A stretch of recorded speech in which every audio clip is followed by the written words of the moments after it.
think an organization like an IMF could be a good organization.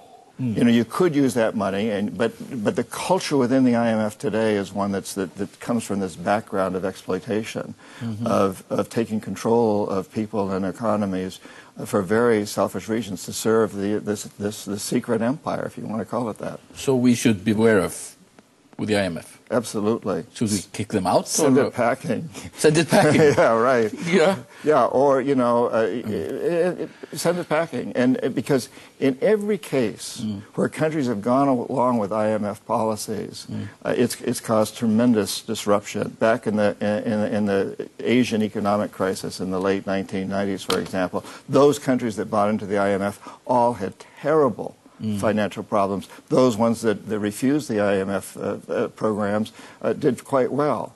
In a way, we are so debt-ridden in this country that we should be easy prey for these forces with our well, you know, debts. we in the United States are very debt-ridden too. We're the biggest debtor country in the world today, and yet we're not buying into the IMF type of policies. It's interesting that the very people like Larry Summers and Paul Volcker and ones who are advisors to the Obama administration today, when they were advising the World Bank or the Federal Reserve and so on, and they were going into the developing countries, they were telling them to do exactly the opposite of what they're now telling the United States we must do. And what they're telling the United States we must do is very different from what the IMF is telling Iceland that you must do. So don't listen to the IMF. No. I spent many years working with the IMF and the World Bank, and it was all a subterfuge to gain more control, more power over the country's resources, and that's exactly what I'm sure is happening here. Our resources are energy, and there has been a huge buildup of aluminium factories, and many politicians, many people sort of envisage the future of this country as being one of the largest aluminium manufacturers in the world. What do you think about this? Well, let me ask you, do you own an aluminum company yourself? No, I do not. Do any Icelandic people own aluminum companies? No, they're owned by Alcoa. And, well, there's your answer. Yeah. Do you really want other people, other countries and companies from other parts of the world controlling your resources and your economy? I don't think so. You know, yes, you have tremendous energy resources here, but there's many ways you could use that. For example, this heat, you could undoubtedly grow a lot more crops year-round in big greenhouses, et cetera, and ship them out to the rest of the world. There's a starving world out there. There's a world that's starving for energy. Today, we don't really have a very good means for storing energy. It's produced and shipping it to other places, but maybe some of your entrepreneurs could come up with that. I think there's tremendous opportunities in this computer age, in this age where everybody in the world is communicating with everyone else through cell phones and the internet. I think Iceland can use those energy resources in much better ways than selling them extremely cheaply. And I understand that's what's happening here. Yeah. That companies like Alcoa are getting an extremely good deal. And as I understand, the people of Iceland don't even know how much Alcoa is paying for that energy. Oh. But so I think there's many alternatives, and you should explore those, because to have people from other countries controlling your resources is not a good deal. So you think that letting these corporations into the country is a mistake? Well, they're here. What's here is here, and you may not be able to reverse that process. But I think in the future you ought to very seriously consider how you can use those resources to truly benefit Icelandic people, creating your own corporations here, having your people create corporations, and use that energy to help your own people. The Confessions of an Economic Hitman, it's a book full of strange characters, of greed and corruption and crime.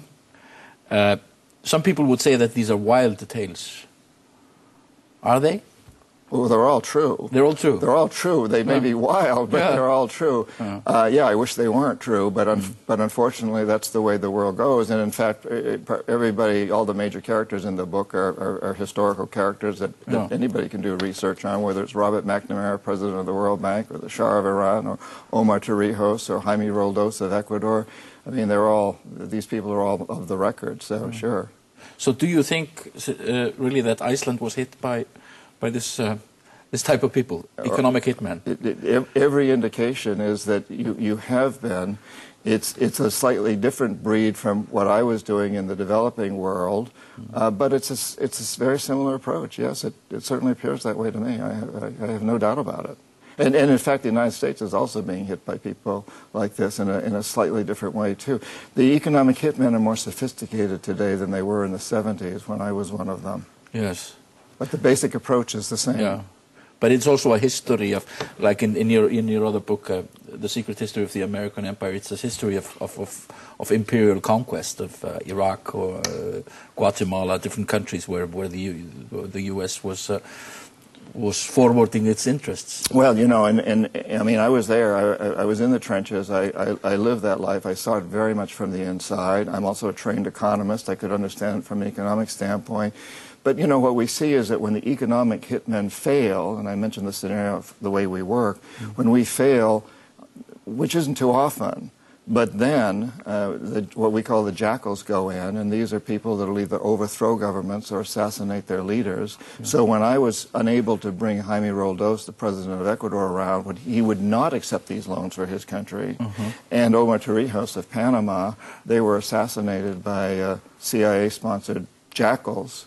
And, you know, that's, both of those cases, they went down in these small plane crashes that there's no question for people that were on the scene of how that happened. Yeah. And on a few instances, when the jackals also fail, then the military goes in, which is what happened in places like Iraq.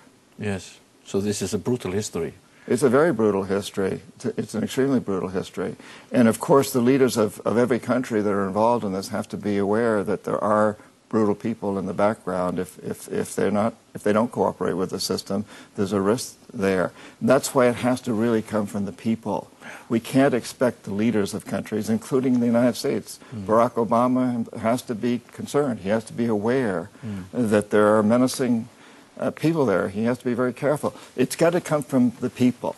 Yes. You know, in our own history of the United States, we know that, for example, slavery didn't end because Abraham Lincoln found himself in the White House. Slavery ended because the people wanted it to end, and so they put Abraham Lincoln in the White House. We didn't get out of Vietnam because Richard Nixon was anti-war. He was not. We got out of Vietnam because the people insisted, and Richard Nixon finally saw that he basically had no choice.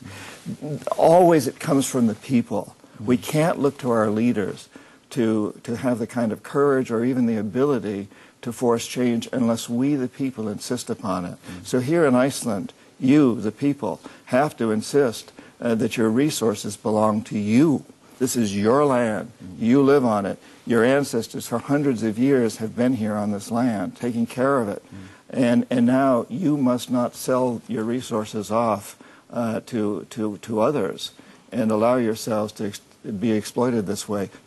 But it's got to come from you. You know, you can elect presidents, prime ministers, but in the end, you have to be the ones to really insist on this and unite behind your political leaders. We have to do the same thing in the United States.